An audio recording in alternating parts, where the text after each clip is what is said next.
bonjour et bienvenue à la médiathèque de Nilvange. Nous avons le plaisir d'accueillir aujourd'hui Randy Agostini et Kevin Kazek, respectivement dessinatrices et historiens. Ils ont travaillé sur une BD que vous pouvez voir devant moi, donc L'Anneau de Curmilla, qui est une BD historique commandée par la Cour d'Or. Alors tout d'abord, comment est né le projet de L'Anneau de Curmilla? En fait, c'est un projet qu'on a imaginé il y a quelques années, puisque à l'origine, on a réalisé un film, un court-métrage, pour le musée de la Cour d'Or, sur les termes en fait, de l'établissement. Et de fil en aiguille, on s'est dit qu'il était peut-être bien d'aller un peu plus loin et de développer une histoire plus importante autour de Metz, donc à l'époque gallo-romaine. Oui, voilà. Ouais, tu veux rien ajouter en termes de graphisme peut-être déjà? Le graphisme, oui, on a voulu rester sur des reconstitutions, donc on a choisi des graphismes plutôt réalistes ou semi-réalistes pour pouvoir restituer les costumes, les coiffures de la façon la plus fidèle possible. Ce type de BD s'adresse à quel public en particulier? Un public âgé de 7 à 10 ans. Oui, on aimerait bien même que ce soit, ça puisse être lu par des gens un peu plus âgés, pourquoi pas des ados et puis leurs parents. C'est pour ça qu'on a fait d'ailleurs un petit cahier pédagogique à la fin, pour aller plus loin en fait dans la découverte du projet. Faire découvrir une époque, c'est jamais simple, surtout pour les enfants et puis surtout pour les personnes qui sont pas historiens ou qui sont pas intéressés par ces choses-là. Donc la BD c'était un bon moyen et puis le cahier permet d'aller plus loin et puis d'appréhender ça en famille quoi surtout.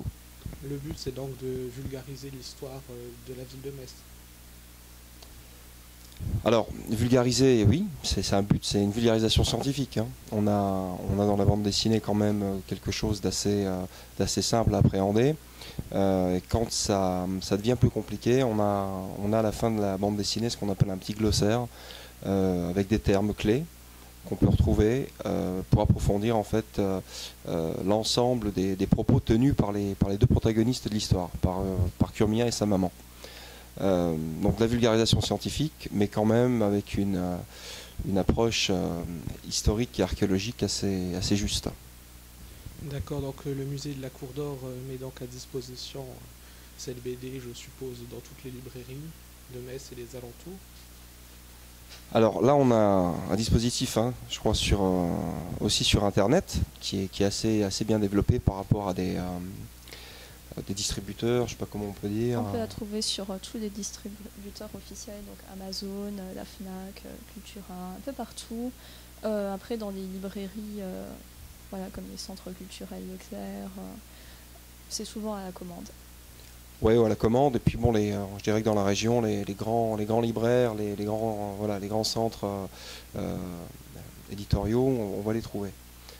Thionville, Metz, et puis on essaie de voir pour développer ça dans le nord du territoire, etc.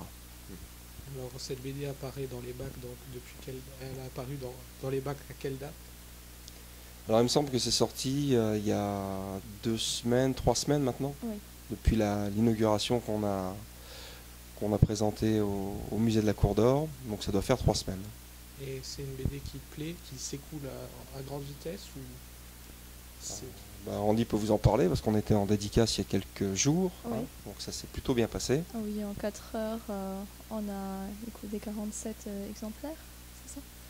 Oui, à peu près 47, et puis bon, on a vu que les gens étaient réceptifs, pas seulement des gens qui connaissaient nos noms, parce qu'on est issus de la région. Moi je suis d'Algrange, pas très loin de la médiathèque.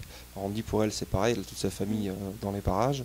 Donc on s'est aperçu que là, il y avait des gens un peu tous les horizons, et donc il y a un impact qui est positif. Je crois que la pochette y est pour beaucoup, parce il me semble qu'elle accroche pas mal. Et puis après, quand les gens feuillettent l'intérieur du livre, c'est vrai qu'on a envie d'aller plus loin. Mais pour l'instant, j'ai l'impression que ça fonctionne bien. Et l'histoire racontée dans cette BD, donc c'est sur un fait particulier de l'histoire ou c'est quelque chose de plus large sur la vie quotidienne à l'époque? Alors la chronologie, c'est 2e siècle, début du 2e siècle, parce que c'est la période qui correspond à l'apogée en fait de la ville romaine de Metz, à l'époque où Divodurum, c'est comme ça qu'on l'appelait, était en fait au sommet de sa gloire, avec des bâtiments luxueux. On a des l'aqueduc, qui est encore visible aujourd'hui à Jouy, l'amphithéâtre, qui a été fouillé au début du XXe siècle par les archéologues allemands, l'amphithéâtre quand même qui était le 5e plus grand amphithéâtre de tout l'Empire romain, donc c'est pas rien. On le voit d'ailleurs dans cette BD. Vous avez aussi, et c'est l'origine même de la BD, les thermes, donc les thermes du musée de la Cour d'Or, donc des grands bâtiments. Pour faire de grands bâtiments comme ça à l'époque romaine, il faut des moyens, et je dirais qu'au début du 2e, en plein essor, en période de paix romaine, en Gaule-Belgique, la ville de Metz a vraiment une urbanisation galopante, très, très développée. Donc l'histoire se déroule à cette époque, et on présente comme ça toute la cité. Ça dure dans le dessin animé 4 petites minutes, mais dans la BD, c'est 47 pages qui sont développées autour de ça. C'est un travail de recherche aussi. Ça a pris combien de temps à réaliser cette BD? Alors pour ma part, les recherches historiques, le scénario, alors c'est des choses, on va dire, en 6 mois, 6-7 mois, ça peut être bouclé. En revanche, pour tout ce qui est dessin, là, on est sur quelque chose de plus lourd. Hein, oui, ça m'a pris 1 an et demi. Alors 1 an et demi, mais bon, on n'était pas à temps plein dessus, hein, c'est-à-dire qu'on a travaillé tous les deux. Donc c'est toutes les soirées, tous les week-ends, tous les congés qui passent. Voilà. Alors c'est vrai qu'il faut constamment travailler en binôme, il faut s'appeler, il faut communiquer, parce que bon, c'est justement de l'historique, même si c'est de la vulgarisation.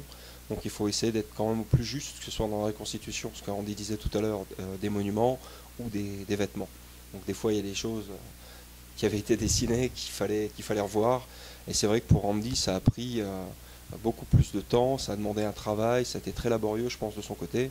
Maintenant on est rodé, donc les prochains numéros seront plus simples à mettre en place. D'accord, merci.